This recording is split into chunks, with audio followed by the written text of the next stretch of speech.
Good afternoon, ladies and gentlemen, and welcome to the first of many Eagles Sundays here with the AAT Birds and the AAT Sports Network team.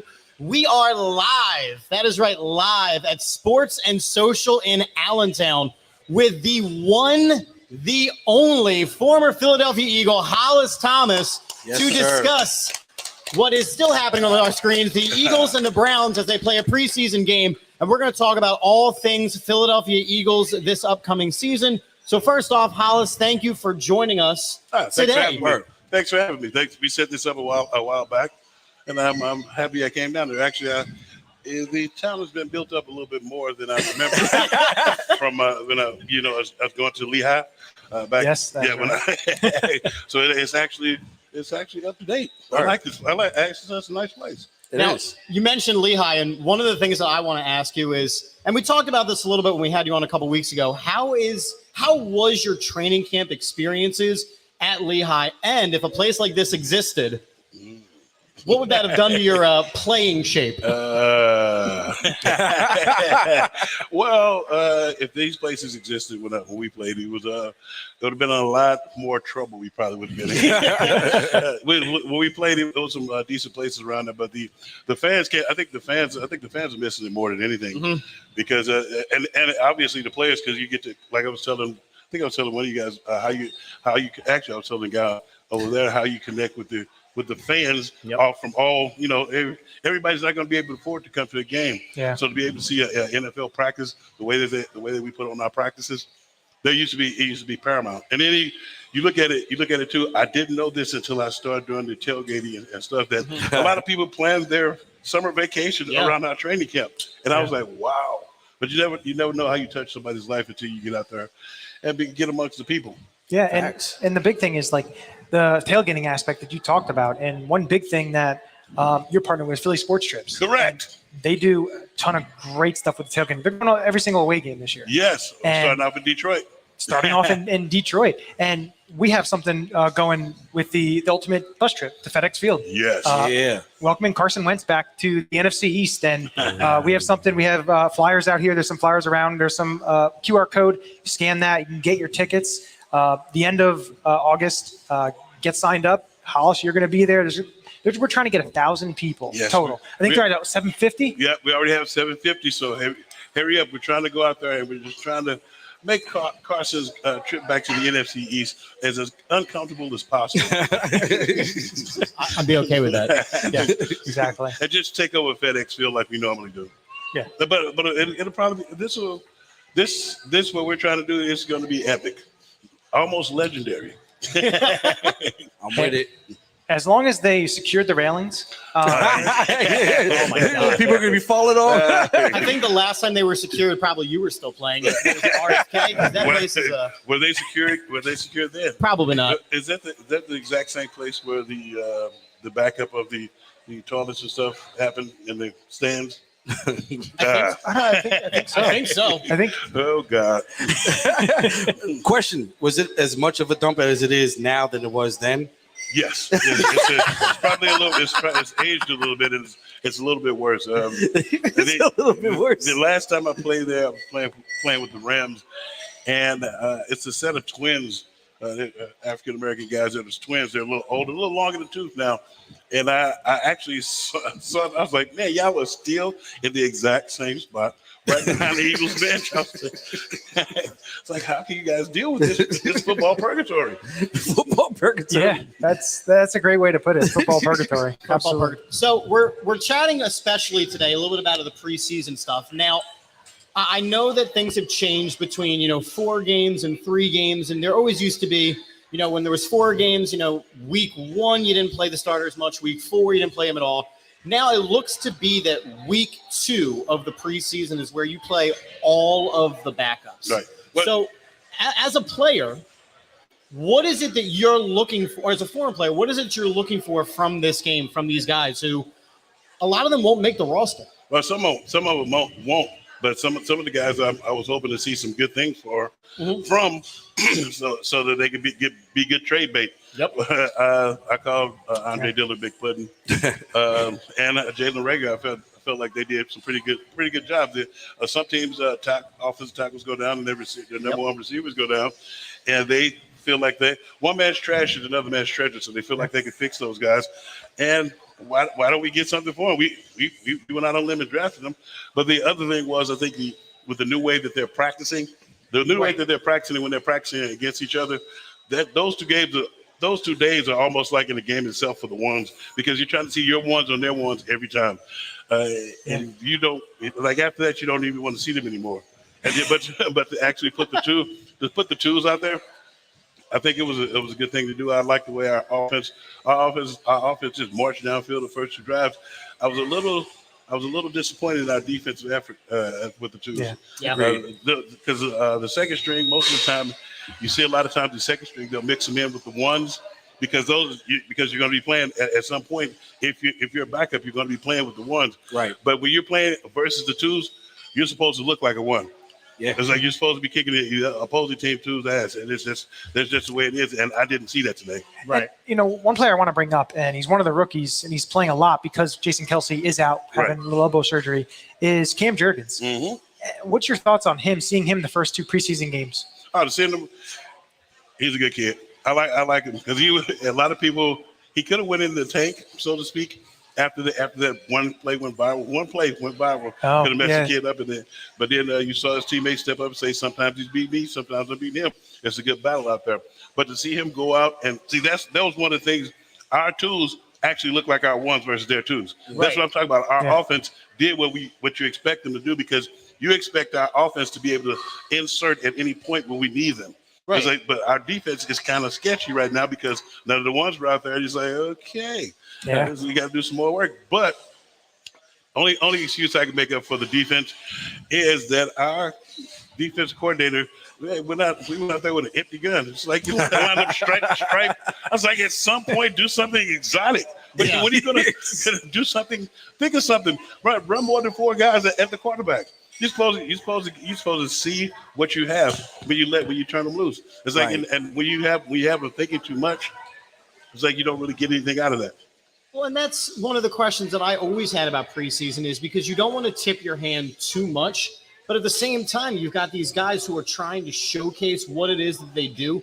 So as a player, how do you still get your name out there and get yourself on video for other teams to look at as well, in case you don't make the team that you're on, with this bland offense and defense? Well, the offense wasn't bland. You saw the offense wasn't bland. Yeah, you saw what they did, but with the defense, you just got to try to line up stripe to stripe, and man with a man, and when the play comes about, you have to make it.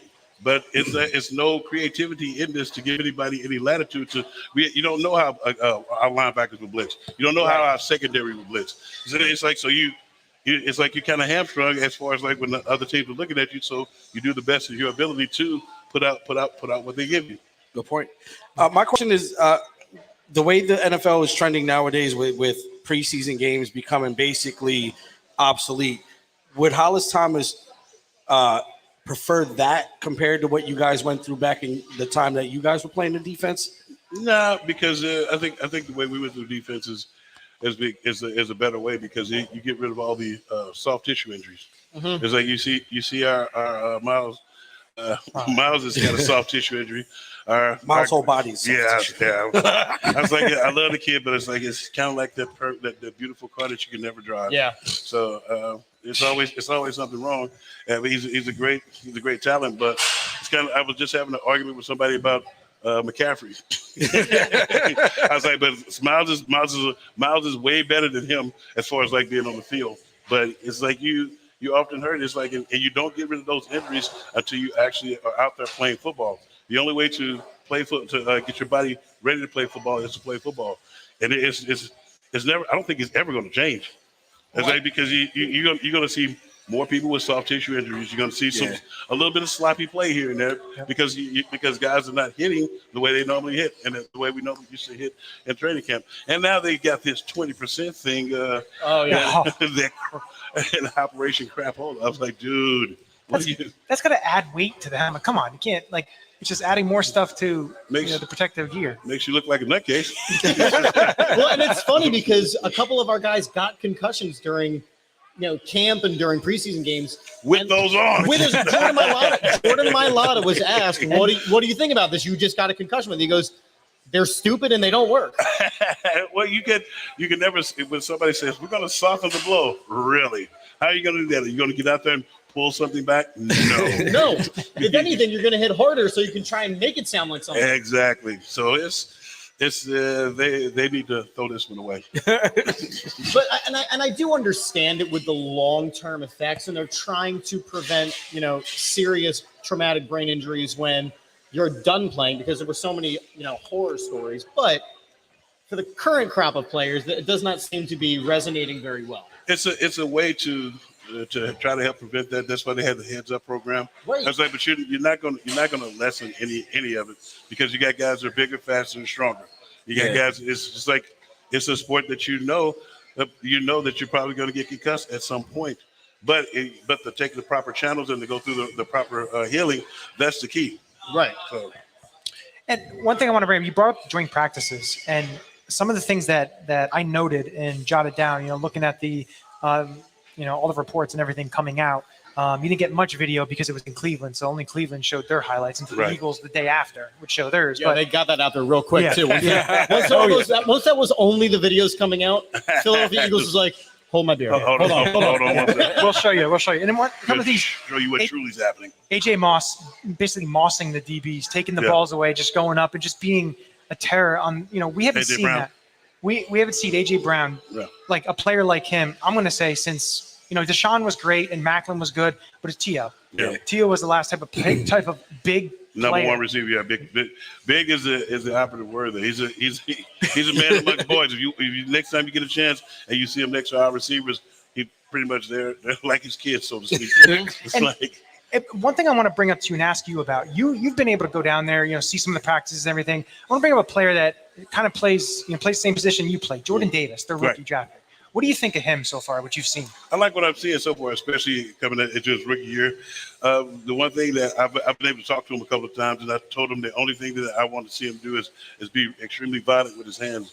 And and saying that is to get off blocks because a holding call, you're not going to get a holding call in the NFL. It's like you have to force him to make that call. Yeah. And when you come to the sideline and the coach asks you why you didn't get there, holding is not. It should not be an excuse. They didn't throw a flag, so it was no holding.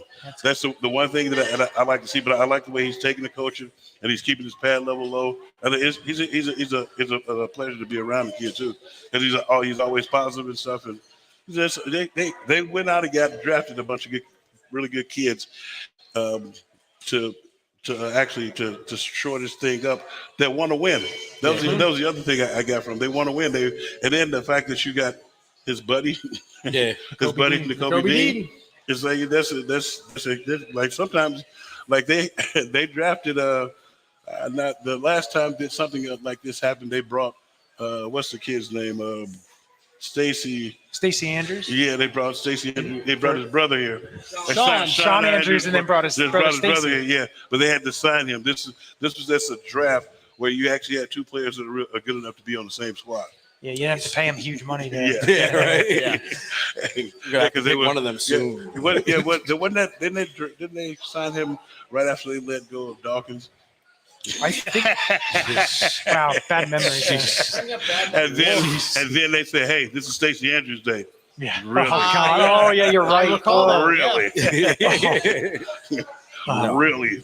That was bad memories right Yeah. there. So you've had a chance to kind of go to some of these closed practices, like Johnny said. Was there anybody who you didn't know that you saw play and went, "Who's that kid? Give me name, number, background." Like, did anybody stand out that was flying under the radar to you? Yeah, you know what? I pretty much knew the free agents and stuff because we were fortunate enough to go to have the alumni barbecue. It was because we met with the coaches and the new guys. So the DB Jacobs, yeah, he kind of flew under the radar initially because I didn't know that we got him. And it's like things like that happen. It was pretty cool with the undrafted free agents we got. I felt like we got a pretty good class of those guys. Yeah, especially we got that kid, and we got another kid out of Clemson. And Mario Goodrich. Yes. So it was like and seeing those guys and seeing the practice and play. I feel like the other older guys in the secondary are helping them. yes. And I think the thing that we have a good mesh of right now is we have guys who are veterans who are good, but it's actually permeating throughout the rest of the guys to create great competition.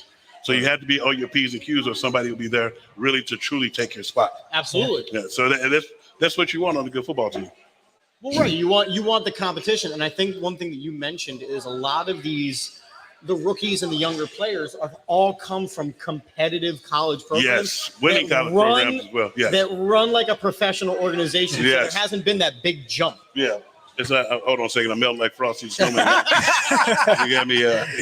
Well, while you defrost it, Okay. I want to remind everybody again, we are live at Sports and Social in Allentown. One thing that we want to give a huge shout out to them for is they have an amazing fantasy package. So if you have not done your fantasy football draft yet, contact them. You get beer towers, you get an entire board full of information, and you can put the players' names and everything. So contact Sports and Social in Allentown for your fantasy towers. draft day party. Sounds like They will hook something you up. Beer towers. Huh? Beer towers. I want that. You allow beer towers? That's the way your wife was trying to help you out. Shout out to Laura. Thanks for the Michelob. Finally. You sure She you not don't even want paying anything? attention. You sure you don't want anything else? No. Yeah, she will. She's your plug. All right, so I got to ask a sentimental question because I Okay. know at some point, I'm pretty sure my parents are watching this, and my mom wants to make sure I give a huge shout out that Bonnie loves you. So there you go. Love you, Bonnie. Thank you. Hi, But here's Bonnie. my question. From your time playing, what is one of the greatest memories that you have from your time as an Eagle? Good question. There's actually two. It's one was from my rookie year. Okay. The first defeat of the Dallas Cowgirls. Yes. Down at Texas Yes. Stadium, and I can't. Troy Vincent interception. Troy- Yeah. James Willis. James Willis pitched to Troy Vincent. Yeah. Yes. And that was like one of the greatest feelings, coming back and seeing everybody like outside our airplane and stuff on the way back from Texas Stadium, just off of a Dallas victory. But the other one was obviously the 2004 NFC Championship game. Actually winning the game, and as the time ticked off and stuff, and realizing that we were going to the Super Bowl. Nice. And, Yeah. and seeing how long all of us stayed in the damn stadium and pretty much shut the stadium down, even when the lights were still off. No, it's just like, look at like that was one of like a big moment as a fan. And I think the one thing, like looking at the Eagles, watching them win the Super Bowl in 2017, like for me, I thought about a lot of the guys, Trot, you look at Dawkins, Donovan, Westbrook, all these guys, Trey, Runyon, all these guys that, just came short, which, stunk, but you thought about them, even though the Eagles went and then, won the Super Bowl and everything, you still had those on your mind because I think the reason you guys had them on the mind because of who we beat and that's a good one. And the thing that everybody tries to brush by the wayside. I had an argument with somebody yesterday about Tom Brady will never be the GOAT. You heard it here first. Yep. You cannot be the GOAT with cheating scandals attached to your name. Angel, you heard that? You can never be the GOAT with cheating scandals attached to your name. Agreed. And so that I think the thing that probably resonated with everybody was the fact the way who we beat and how we beat them. Yeah. Yes. And it's just like when I was happy. I was like vindication. Absolutely. It's like you finally beat the cheating chumps. Yeah, and didn't Doug Peterson, didn't he like ran do a a fake fake practice. Yeah, he Yeah. did a fake practice. So I was like, you Yes. know what? That's how bad it was, to the point where Wow. Doug Peterson was like, let's just give him something fake. And we seen what happened Yes. during this Super Bowl, which was nothing short than a miracle. Yeah. It was awesome. But I'm not gonna say it was a miracle. It was guys went out Working hard as hell. Working hard. It's like it wasn't a miracle. It was grit and determination to me. facts. And I I was, agree. if you watched the game, it was up and down. They had a nice ebb and flow. Yeah. So you was high. We as a fan base, we were hanging on every play. Absolutely. We cried. He cried, especially Jeffrey over there. You cried. Oh, he cried. We cried. Well, I'm not gonna be me. I didn't cry, but I saw some dudes crying out. Oh, he Absolutely. Like, dude. I remember when when the ball finally fell, I Right. was just sitting there. Like everyone was celebrating around me, and I was just sitting there with in disbelief. my wife's uncle, who was like 85 years old, who was waiting his whole life, Uncle Fred, to see a Super Bowl. Yeah. And him and I were just sitting there in disbelief going, no, we did it. Yeah, Yeah. finally. It happened. Yeah. Oh, he power drove me. I was I there. think there's footage of it. I was near Broad Street. Oh, no. Oh, yeah. Everybody was running outside. I was like, "Yep, I'm going home. I'm going home." You knew what was in store then. You knew it. I You knew already, it. it was like because I think it was at that one place. I live in Fishtown, so I was at it was something. What was the name of that place right there? I can't. It fails me, but I was in there and it was jam packed like a concert. Looking at the video stream, and then when everything went up, I was like, "Let me get the hell out of here!" So as I'm going outside, everybody just started like funneling outside and stuff, and it's like, "Oh God!" I'll watch it on TV. Yeah, because I lived around the corner from the place, so I quickly got home, got into the parking garage, and went inside. And I had my whole back wall is a giant window, so all I did was it's the two little things that you pull out so that you can hear outside. So I opened those up, and all I could hear was, "Yes, we finally doing it." It was some other explicit, but I could see it all materializing outside. So you mentioned that you got home quickly from the adult establishment that you were at. Well, it wasn't that one. It was what's the name of that place? It's right there next to Golf and Social, right there off of Delaware Ave. I can't think of the name of it. Whatever strip club it was, I'm sure it was The Fillmore. Okay. The Fillmore, because they had it playing everywhere in the Fillmore. And at the time, I was working for WIP, so I was doing something. I was doing something for them, and it was spectacular. But you mentioned that you got home quickly. So which was quicker, your 40 time from camp, or your time getting home that night? Probably about 40 times. because in going home, it was like I was basking in the complete and utter glory of seeing people happy and the pure jubilation of winning, finally beating Bill Belichick. Yes. Belichick. I got that from Don Shula, rest his soul. Yo, Don Shula. Yeah. Now, official. I'm never calling him Belichick again. The cheat is no longer silent. Belichick. I love that. But dude, it was like, and you just want that feeling again and again and again. That's why I feel like we got a group of guys here that we have a nice window with this group of young guys here. Yeah. That we should be contenders for the next 5 or 6 years. So it's like but we have to. It's like I like the way they're going about it. They're humble and they're putting the work in. And because they could have just like threw the towel in after we won in April. We won in April. I was like, this ain't New York. We're not a Jets team. So I thought we're in Circle of Trust. No, that's fine. Okay. I'm okay with Jet slander after that hit on the sideline from last week. Oh God, I am fine with Jet slander. Oh God, He had a $10,000 fine, Yep. and his coach went, "Well, he knows it was an egregious hit." Yeah, we all knew it was an egregious hit. Yeah. But you know, that's the one we had. I do the 4th and Jones. So we have a Can't Get Right award. Mm-hmm. That's the kid that you would get a Can't Get Right award because you just added 15 yards onto the plate. Now we got to be on the field, and the offensive line is probably pissed now. A little bit, probably a little bit. Yeah. So now we're about to get it. So and I actually the funniest part of that was I just got through talking to John Runyon about who he was watching because I watched the game the night before. Actually, on Thursday night, we watched the game, and I saw some hits that were not called, but I knew that they were fine. So, Absolutely. About rookies, and it was like I was like, I guess some rookies won't be receiving any first week checks. No, and it's funny because normally, from what I've seen with the preseason, is that the referees are more likely to make calls in the preseason that they may not call as the season goes on. But have you noticed they're doing a lot of the illegal contact calls A now? ton. Because it was only 36 last year. You're playing football. Yeah. It's a contact There's sport. going to be contact. What do you mean? Are you supposed to ask him out to dinner first? Does that make it not illegal? Did you see the first game Doug Peterson was coaching for Jacksonville?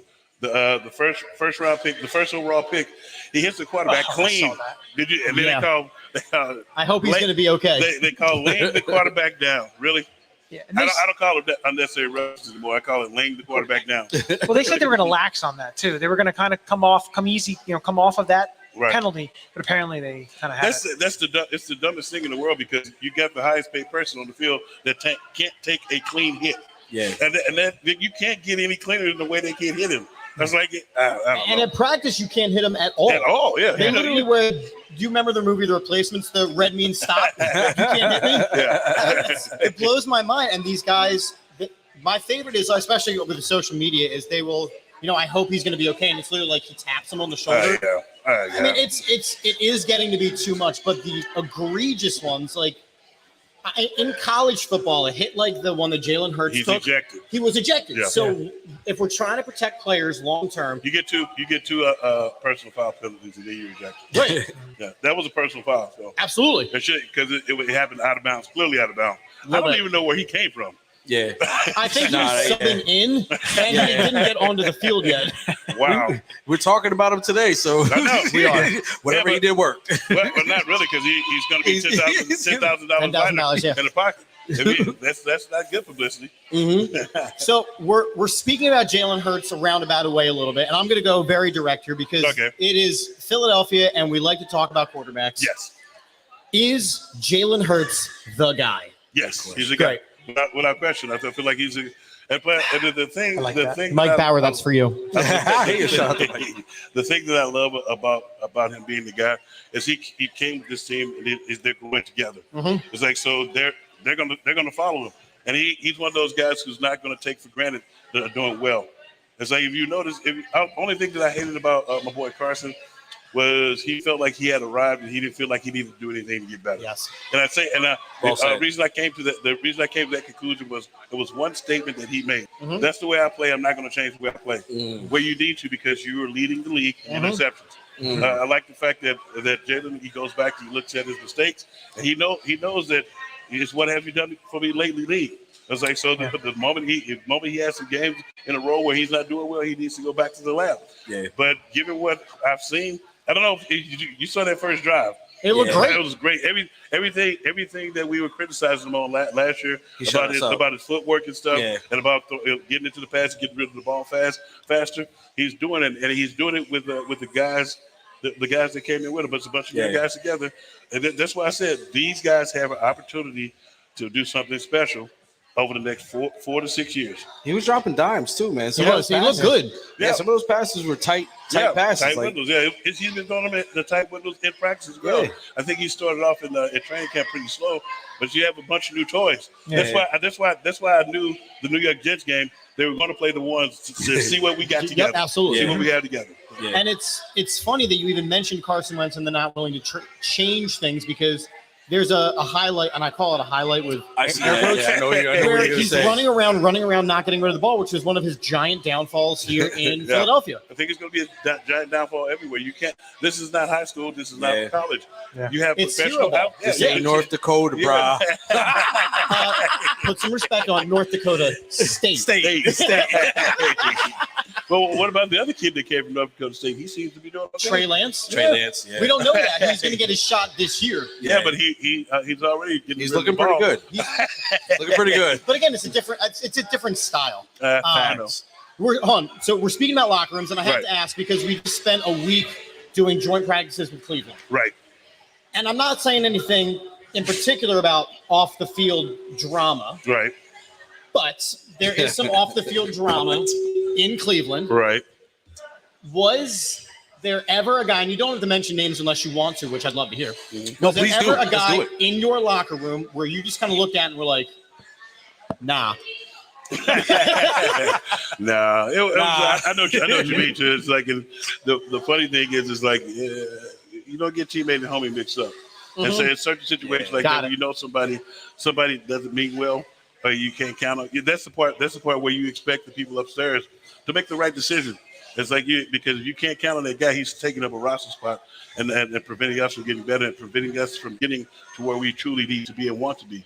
Right. So if he can't get a handle on his massage therapist, sure. So to And speak, we're speaking in generalities I'm here. speaking in general.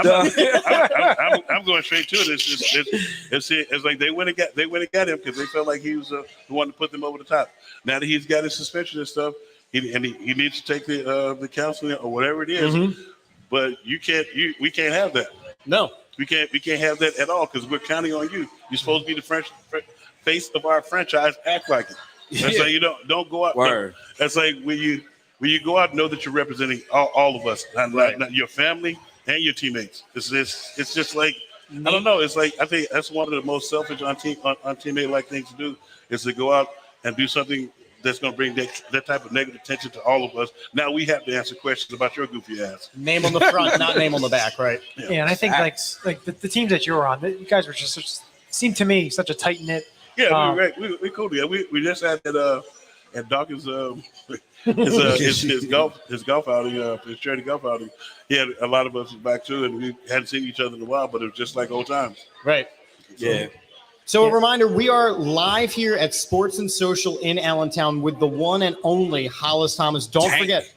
Yes, that is right. He is the tank. The tank. The tank. The real tank. Yes. You know what's the tank is that watch. I think it's heavy as hell. I don't think I'd be able to lift my arm on it. I mean, that's got some serious bling to it. But yeah, make sure you're checking out Sports and Social in Allentown. We are going to take a quick commercial break to promote them, and we're going to see a new face on in here in a second, so don't go anywhere. Don't forget to like, subscribe, comment, follow all of us. Please. And we will be right back. Don't go anywhere. Word.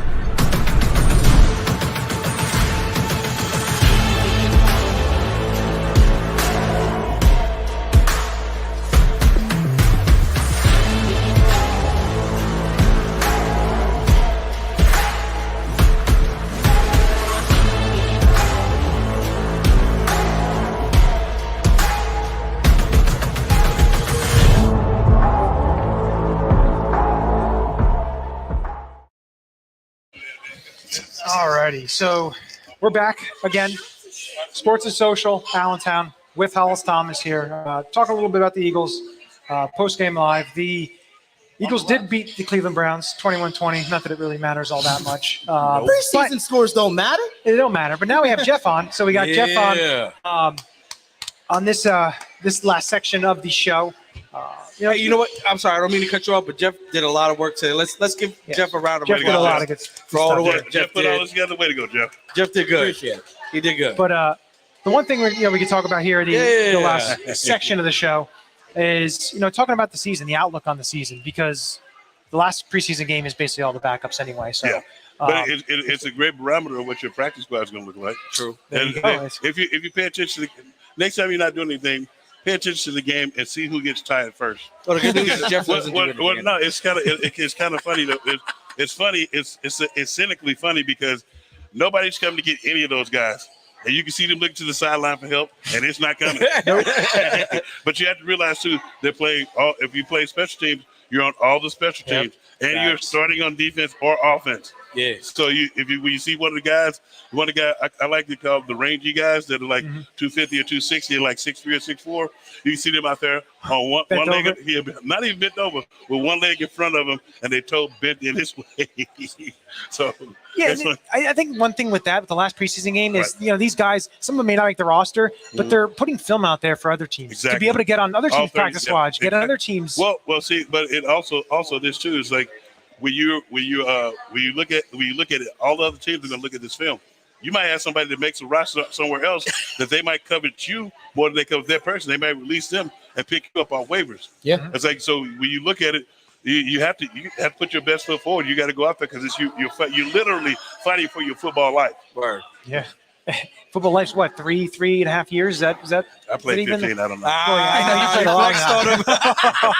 On the rocks. He flexed on. Oh, look at that. Oh, thanks. Laura coming in the clutch. But does that make me more manly now?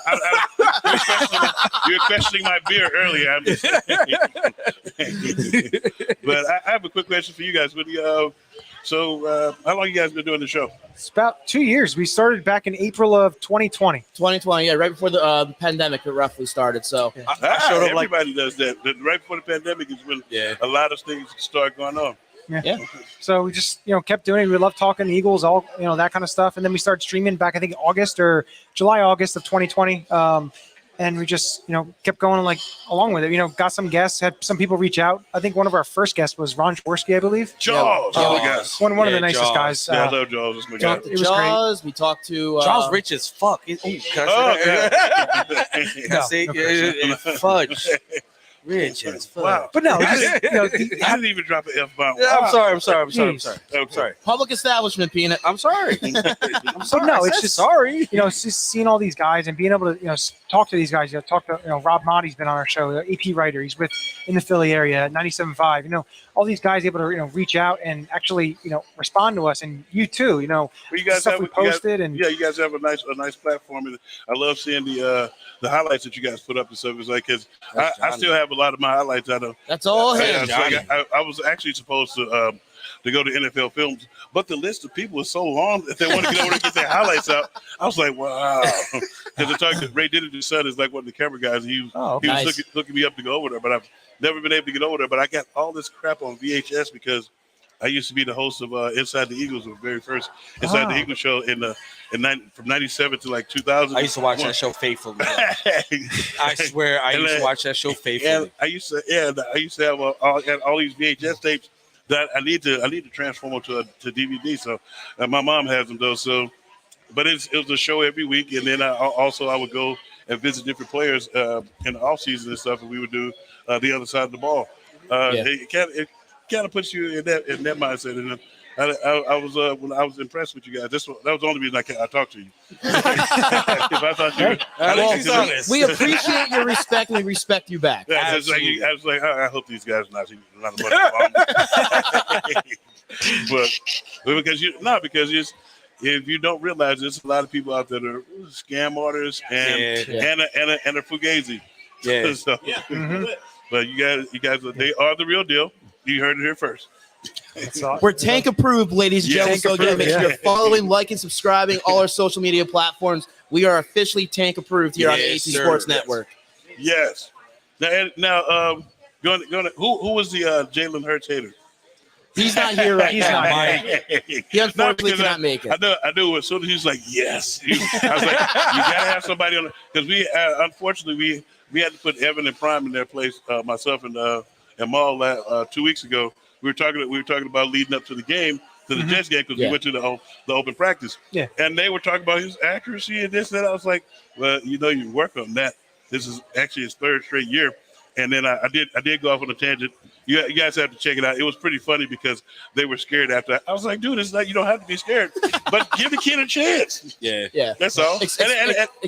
Especially now, I would say he finally has the weapons at his disposal. Yeah. You get a weapon like A.J. Brown who brings another dynamic to the offense. He's going to open things up for Devontae Smith in his second year, who broke the Eagles' rookie season record last year for receiving yards. And then you have Dallas Goedert. And if Miles Sanders can stay healthy, this offense is going to be explosive and it'll be tough to stop. Now to add more bullets to your clip, we still have him on his rookie contract for another 2 years. Yeah. So if he doesn't do what we think he can, you have to move on.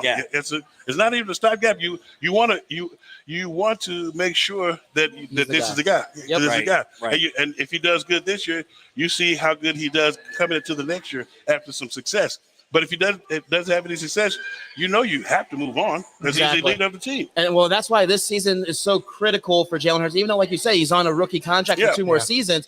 Remember, they have 2 first-round picks next year, which they're hoping that the Saints completely tank, and they have the ability to take one of the quarterback prospects, depending who comes out next season. Yeah, that's an interesting thing too. And no, the one thing I wanted to bring up too is you look at 2017 and look at the weapons because they signed Alshon Jeffrey, they had Torrey Smith, and you had Nelson Aguilar, Zach Ertz, and then you had the running backs with Blunt, and then you get Ajayi. You look at the weapons that Jalen Hurts has. Yeah. To me, it's if not better with AJ Brown and Devontae Smith, Quez Watkins, Dallas Goedert. We're missing one more. We're missing Blunt. You're missing that big back. I was just going to ask you guys. I was just going to ask you guys. How do you feel about? It's like I love Miles Sanders. I was like, but he's often hurt.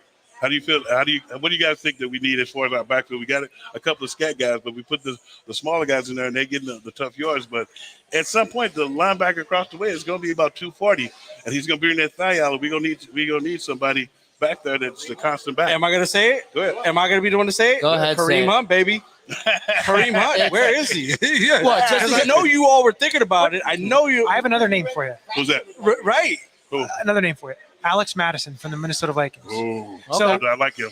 There's another player. I'm not sure what's going to cost, but everyone's throwing the Kareem Hunt aspect out there. But nobody threw the Josh Jacobs out there. Another name. Because when I don't know if you guys watched that first Vegas game, he was the only starter or star that was playing. Yeah. And they remember they didn't pick up his 5th-year option.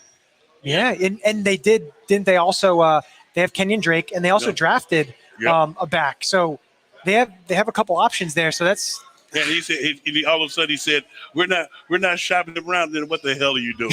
why is he the only guy? Everybody else is in street clothes. If you notice, everybody else was in street clothes. He was the only starter that was out there playing. What about the safety position? What's your looks? Thinking about that because Anthony Harris is a starter, but I know he's struggled. Apparently, they've been saying, you have Marcus Epps. He was a part-time player last year, and he's coming into a starting role. And then you look on the back end, Jaquiski Tart. He just started playing a lot more. But he was just going to get the threes. Yeah, he's in the third quarter playing. Yeah, he was sticking up his right. And then a bunch of other guys. I can't. It's like myself and Prime had this conversation because we love what they did at the cornerback, but we have yet to play against a quarterback that's tested our safeties yet. Yeah, I don't think I love Marcus Epps because he's a good kid. He's smart, and he will bring the thigh out. But I'm waiting for us to come and get those upper echelon quarterbacks that can look him off and hit the passes and stuff. I agree. It's like we're not going to figure out who our safeties are until we coming up against the upper. We're not going to figure it out week 1. We're playing against Jared Goff. So Well, now that second week we may figure out if we truly need safeties playing against the Vikings. Yeah, because Jefferson and Thielen. Because Kirk Cousins does suck, but he's got weapons. But I'll say don't count Howie yet. Kirk Cousins does not suck yes, so he does. bad. Well, he sucks. Yeah, he does suck. He does. I'm sorry. I don't know. Yeah, you're right. You don't have to say it, right? But give me a reason why he does suck. I think he's a good quarterback throughout. Like the he's season. one of those guys that can get you through a game, but he's not like spectacular. Yeah. I agree. Yeah. It's like he's going to get you to the playoffs, but he's not going to be the reason you win. Yeah, that's well said. I like that aspect of who he is. That makes a lot of sense there. Poor Kirk Cousins. But people want to bring up Jesse Bates. I don't think really that's a conversation playing on the franchise tag and the amount of money he's making. But what about he hasn't even signed it yet. No, he hasn't. And what about a guy? One guy that I've mentioned earlier in the offseason I like from Baltimore is Chuck Clark.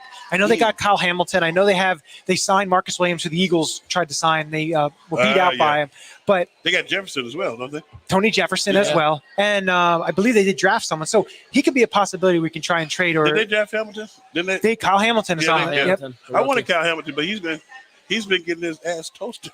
Yeah. He hasn't been looking very good. He hasn't fit the bill up right currently, guys. Because I saw some of their joint practices and stuff, and he got torched for about 15 yards. You're correct on the safety tip. We were literally just talking about this because I'm cool with the secondary stuff, but the safety part scares me. But also, what about our defensive coordinator? Is he going to have the testicle fortitude to do what it takes to build organized chaos in the backfield, or is he going to bend but don't break? Because that's not you. If you rush 3, all you're doing is giving the quarterback, making the quarterback. You're going to make any quarterback an all-pro, dropping 8. Well, I think this is the year that we're actually going to see Jonathan Gannon's defensive scheme. Because I felt last year. But you know why you don't see his game? Because Vic Fangio. Yeah. Yes. I love that. Yeah. I love that. You better come on. It's like, Hold on. I'm just going to give it back to him because Okay. the one thing I was privy to some information like early on. I saw him when Coach Fangio. I just kept it to myself because I was there as an alumni. Yeah. But I was introduced to him as coach. It was Coach Fangio. So I think it's like if you don't do it, we got somebody here who will. Yeah. What do you think? What do you think he's going to unleash? Well, I just kind of felt last year he didn't have the players at his disposal to run the style of defense that we felt that he could accustom to. Now, this offseason, they add Hassan Reddick. They draft Nakobe Dean. They bring Kaiser White at the linebacking position. They draft Jordan Davis. I kind of feel we're going to see more of that hybrid style defense because as you see in these games, or at least last week, when Jordan Davis was in there, they were switching from the 3-4 the 4-3 scheme, using him mainly in that 3-4 as that nose tackle in there. Yep. So that's Fangio. That is absolutely. Not to what you're saying is this is what it's like when you hamstrung with the defense like you had last year. Right. You put those guys in optimal positions to make plays. Yep. You don't put them in coverage so they have to think. You have some guys that had decent amount of speed, and you put pressure on the quarterback. You don't give a quarterback time to pick you apart. Absolutely. And that's my only gripe with him. Was like, it's like you putting. You had your star defensive tackle saying, "I'm paid to make sacks." Yep. When has he ever said that? He shouldn't have. No. But when has he ever said that? That lets me know that he's frustrated with what you're doing. You're sending me in there on what I call a death mission because every time I hit the line of scrimmage, they're going to double team me, or they know where we're going. The one thing that ticked me off to no end was watching the playoff game and Tom Brady talking about picking us apart. Yeah, but he said, "I know exactly where they're going to be." Yeah. They didn't deter from anything that they did to us last time. Yeah. And the other part was Ty Bowles talking about our young guy. Yeah. Talking about he can't read defenses. It's like I hope he took that personal. Well, and it was funny when we played the Bucks last year on the Thursday night game, we got this false sense of, well, we're almost on the same level with them because when the game was completely out of hand, we scored a couple touchdowns and made it close. So everybody went into that Buccaneers game going, this is a winnable game. The two were not the same. Yeah. The Bucks team was poised to make another run, and the Eagles were like, we're just excited that we're here. Exactly. But when I made my prediction earlier in the season, I said we were going to make the playoffs, but we were going to get throttled that first game because we were a young team. And it happened just like I was like, yep. And the first game, we didn't do enough defensively to win that game. Offense, if we gave up the 2-day drives was 12 or 13 plays long. Mm-hmm. Yeah. You sitting on the sidelines, and then for our offense to even come back and muster up anything to score, it was bad. But we couldn't do anything defensively against the guy. So it's going to be up to Jonathan Gannon to get out of his own head. Say, Jonathan, I got to put these guys in better position. And listen, they like Jeff stated. I don't remember that. That's like the company line from from Andy Reid. I do a better job. I got a better job. No. Jonathan said that in the interview. You remember the press conference? He was like, "I say to myself, Jonathan, you got to put these." I was like, "Do you realize that we can see you? Do you need us here? Do you need us here for this?" No. But no, it's just you're looking at the defense and seeing what he can do, and we're accustomed to watching Jim Johnson's defense. Yes, fire. Growing up watching everyone come to the last year, seeing Doc come down, and just like you said, it's chaos.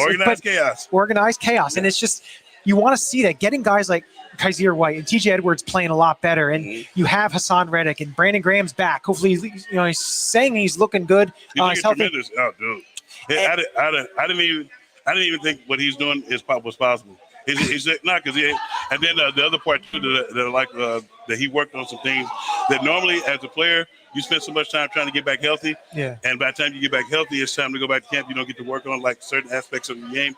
I see what he worked on too. We're in for a bit of a treat. And it's just like the depth of the defensive line.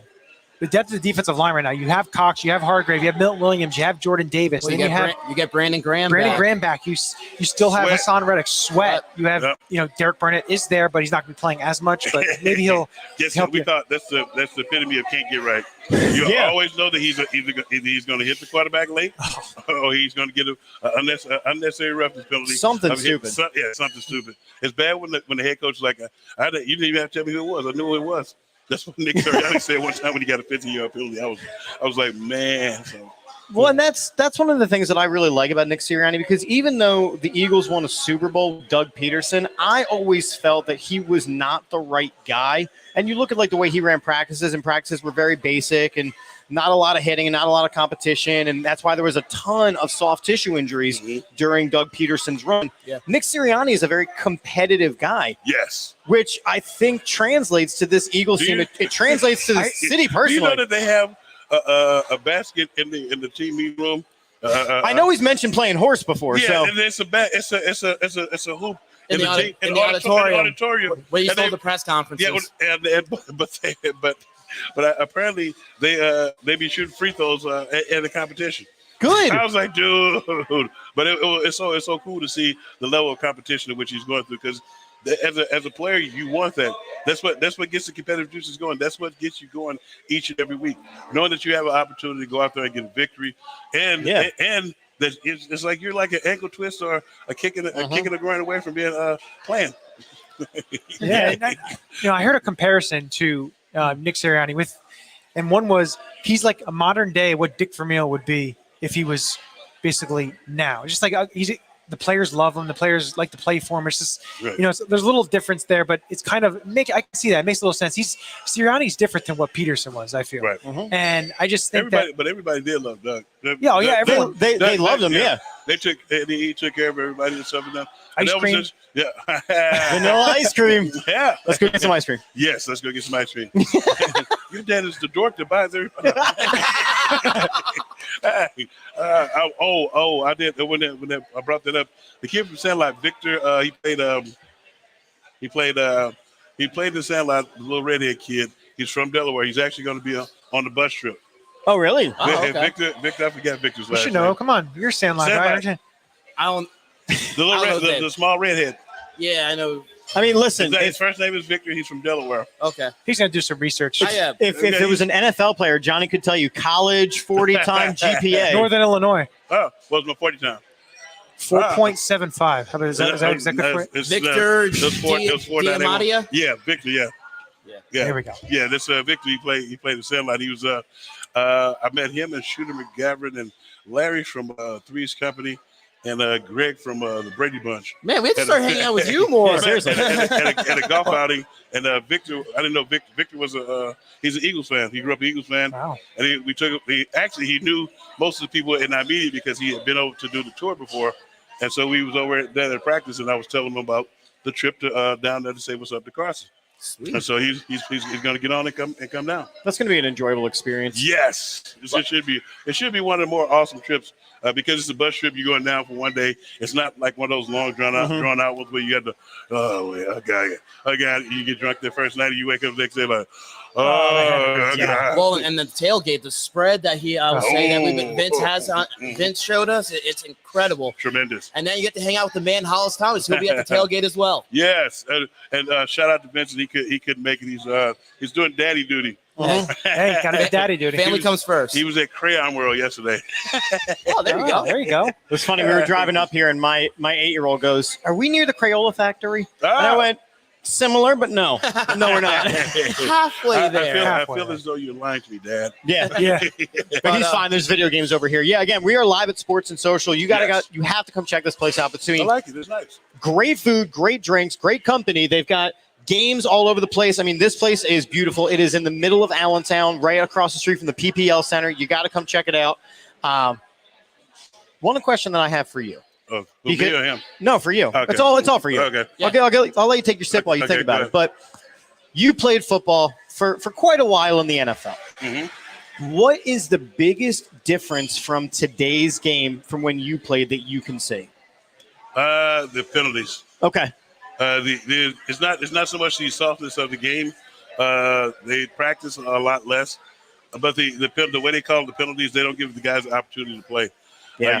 The quarterbacks, there's no fear factor coming across the middle because it probably should be because guys are not going to go for your head anymore. They're going to go for your knees. Yeah. So and then they have defenseless receiver. You're not defenseless. If you throw the ball, you know that somebody's coming to hit you. Yep. It's like I think that's the biggest takeaway is that that right there, just like there's no fear factor coming across the middle. Right. They added a lot of rules to help out the offense, and the fact that we're always bitching and moaning, like the last AFC Championship game, where they were saying The overtime. they were talking about the overtime. They were talking about Josh Allen to get a chance. Yes, he did. He could have called heads. You put your defense out there, or he could have scored more points in regulation. Exactly. So it's like I think we cry a lot more than they used to. And then besides that, and then the season itself is, I think it's more. This was another thing too. So when you asked me that question, it popped into my head, but I forgot about it. It's like when we played, you used to have to earn the right to be on a prime time. Yes. Yeah. Now everybody has a primetime game. Yep, Yes. at least a Thursday night game. Yeah, and it's a snoozer sometimes. Yeah. It's bad. Some of it's bad football. The Jaguars and the Texans. Oh gosh. Hey, Trevor Lawrence, I would say he's starting to rebuild that franchise. Yeah, see, you're reaching. You Yeah, are. I know. You're reaching. I'm trying to Grasping at benefit. straws. You're reaching for as much as the Cowboys reach for that kid out of Tulsa, Pretty much. guard in the first round. But we only have a couple minutes here left at Sports and Social. Again, Hollis, we appreciate you coming out here, joining us on the program. I have one thing to say. Go ahead. Cowboys suck. Yes, There they we do. go. Yes. No, they do. That's an accurate Absolutely. statement. We can all agree with that, Yes. even though my wife's a Cowboys fan. So Oh God, what'd you do? I give her the benefit. She's not one of those Pennsylvania Cowboys Texas. fans. She's from San Antonio. So Okay. I let that slide. But we only have a few minutes here. But I know. And, we see who wears the pants. Yeah. If we find some pictures of you That's why dressed in he's wearing Cowboys shorts. gear, but if we see some pictures of you somewhere wearing Cowboys gear, you're dead. You're dead. No, if that existed, we would remove him from the network very quickly. But I'll say final few minutes here on the program. What are your thoughts? I'll say, what's your outlook for the Eagles season? Look, I'll say we're less than 2 weeks away to the start of the season. Do you feel this team can make a deep playoff run? Do you think they're deep enough to go to the Super Bowl? What are your thoughts on how you think this season is going to play out? The way I think the season's going to play out, I think we're going to get a couple more victories than we had last year. And I feel like we're going to make some noise in the playoffs. To me, that's the basic maturation of a young team. And I think it's going to come down. It's going to come down to, I think we have a lot of competition at all the positions now, and a lot of guys who are used to winning. So I think we're going to have a nice playoff run. Yeah. It's just because of the determination of the guys and wanting to get to that next level. So I think this is going to be a fun season because we don't have anybody that's long in the tooth. Everybody's pretty much under contract. We have a few mercenaries that are on 1 year deals, but those guys are on 1 year deals. We're counting on them. Yeah, prove them. And yet, not only that, they have to prove it so they get a contract next year. So I think we're just, why not us? Yeah. Why not Yeah. us? Yeah, I feel like we made all the right moves. This is the first year, and I'll pass it after this. This is the first year that we as a fan base did not bitch and moan about the draft or free agency. We loved This it. is the first year that I've been associated with the Eagles since 1996. This is the first year that we didn't question the first round pick. We questioned nothing. If we don't at least win the division this season, the season's been a failure. I say you look at the rest of this division. Oh. Yeah, the Cowboys still have Dak and Zeke, but they lost Amari Cooper. They lost pieces along that offensive Cedric line. Wilson. Yeah, they lost on the defensive Wow. side of the ball. I'll say, of course, Washington gets Carson. We all know what type of player he's going to be. And the Giants are the freaking Giants. So I would say They're somehow getting worse. Yeah, exactly. They're getting worse by the minute, and I'm here for it. I'm fine Oh with yeah, that. me too. I'm here, especially on that trip. Oh yeah. So let's like he said, we have a couple minutes left. Let's go quick true or false rapid fire. Okay. True or false? The Eagles win the NFC East. True. True. True or false? Jalen Hurts win NFL MVP. false. All right. That's a reach. That's a reach. That's all. You're stretching it a tiny bit. I'm just asking questions. Nick Sirianni, coach of the year. It could happen. That could happen. It could happen. True. I'll give it a true. I give that true. Okay. True or false? An Eagle wins Defensive Player of the Year. Rookie of the Year. Defensive Rookie of the Year. Excuse me. That's true. That'd be true. That'd be Okay. true. I could see that. Yeah, because we have a couple that are pretty big. With Davis and Dean, they're going to be the next One of Sapp them. and Brooks. One of them. Yeah. True or false? Eagles Super Bowl appearance this season. Kind of reaching. Let's. That's a false. Listen, I'm just asking the questions. As much as I would love it, I think we don't have maturation just yet. We can't be too optimistic. Yeah, we gotta. Remember, I this was see a us- 7th seed wild card team last year. I'll say let's take some baby steps. I agree. I see us not getting the first round bye, but being a second or third seed. No. No. And then He said no. this is a multiple choice question here. Which player? That's the teacher in him. I am a middle school teacher. Good things, Mazel. Always go see. Which player actually plays a game in Philadelphia first? Carson Wentz or Ben Simmons? What is the second second Commanders game? Week 10. Week 10. Yeah, like November 11th or something. It'll be Sam It'll Howell be- or Taylor it'll be Heineke. Ben Simmons because he played for Brooklyn Nets, and they probably gonna play. That's not a conference, so they're gonna be here first. But will he play? But that is true. Will he play, or will he shrink up like he did at the store when somebody I saw that. somebody Yeah. confronted him? I was like, dude, My God.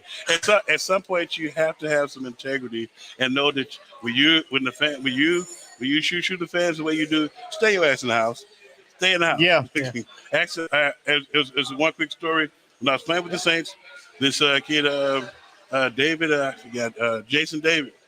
So he came to us from Indianapolis, and this is where New Orleans and Eagles meet. So we were at a game. Kobe Bryant was playing for the Lakers. Were playing the the Hornets? The Hornets. They were the New Orleans Hornets with Chris Paul. And so we all went to the game. I was sitting courtside. So Jason Davis shows up in a Kobe jersey. And so CP3 lays down to me and say, "What the hell is wrong with your boy?" I was like, he's not with me. He's not with me. So we were watching the game. It was like right at halftime. So it got extremely quiet. And a fan looked and turned to him and was like, "Jason David, you suck." I was like, now he's the guy that I don't know if you remember the guy, Reggie Williams is a receiver for the Jaguars. Yeah, he had one touchdown pass. Guess who it was against? Jason David. Guess what was the down the distance of their play? Was it 3rd and 15? 3rd and 20. Oh. High sticks defense? That's how bad he was. and actually that same night I was going to a club that was like on a rotation upstairs, and the officers say, "I just saw Jason David. What the hell is he doing out?" Oh man! I was like, "Am I in New Orleans or am I in Philly?" Same. It's the same place. Yes. Well, much like Ben Simmons, it has reached that time where we have to leave the group chat. We are live. Oh yeah. We've been live at Sports and Social with Hollis Thomas. We want to thank Hollis for joining us because, I mean, this has been one of the greatest hours of my life. This is fantastic, Appreciate right? you guys. Thank you guys for having me. Hopefully, I'll be invited back. Absolutely. Yes, you are. Anytime. We want to thank Sports and Social for having us. Again, you got to get down here to Allentown. The food is great. The ambiance is great. They have a great fantasy football package if you are interested. So make sure you are checking out Sports and Social here in Allentown. And again, and a big thank you to their staff as well. They had to deal with our family for the last 4 hours. Yeah, so they did. a big thank you to Sports and Social staff. Yeah. No, you just you because you have the Dallas fan. Yeah. Yes, everyone else is fine. We behaved. What is she doing out? And again, we want to remind you, if you have not signed up yet for the Ultimate Fan Trip, make sure 97.5 and Philly Sports Trips is putting on a trip to Fedex Field to go basically rag on Carson Wentz in the 100 level. Food, drink, beverages, T-shirts, and a ride and 100 level tickets. Please, please, please make sure you are signing up and tell them that the All About the Birds team sent you. If you would like to do so, we would appreciate it. I'm Chip. That's Jeff. That's Johnny. Peanut is somewhere around, probably drinking something. And this is Hollis Thomas as we end every show here on the AAT Sports Network with AAT Birds. A positive and a happy Go Birds! Go Birds!